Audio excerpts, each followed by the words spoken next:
વડોદરા શહેરના કારેલીબાગ કાશમાલા કબ્રસ્તાન વિસ્તારમાં હત્યા થઈ હોવાનો મામલો સામે આવ્યો છે।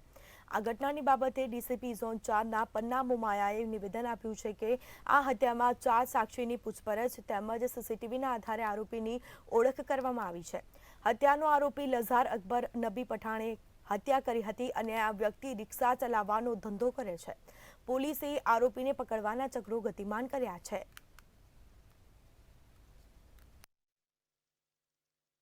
આજે સવારે કારેલીબાગ પોલીસ સ્ટેશનની નજીક આવેલું કાસમાલા કબ્રસ્તાન વિસ્તાર છે। ત્યાં એક વ્યક્તિ નામે મોહમ્મદ નજીમ છોટા હુસૈન પઠાણની હત્યા કરવામાં આવેલી હતી। હત્યા બાદ તાત્કાલિક પોલીસને જાણ થતાં પોલીસની ટીમ ત્યાં પહોંચી ગયેલી હતી અને એફએસએલની ટીમ બોલાવી એનું પોસ્ટમોર્ટમ કરી અને હાલમાં એની તપાસ આરોપી તરફે તપાસ ચાલુ કરવામાં આવેલી। બનાવને નજરે જોનાર સાક્ષીઓ અમને મળી આવેલા છે। એ સાક્ષીઓની પૂછપરછ તેમજ તે સમયે મળેલા ફૂટેજ સીસીટીવી ફૂટેજ આધારે અમે આરોપી ઓળખી કાઢેલો છે। આરોપી છે ગુલઝાર અકબર નબી પઠાણ, ઉંમર વર્ષ 35। ત્યાં આ મરણ જનારના ઘરથી 100 મીટર દૂર જ રહેઠાણ છે એનું અને આ બંને એકબીજાને જાણતા હતા।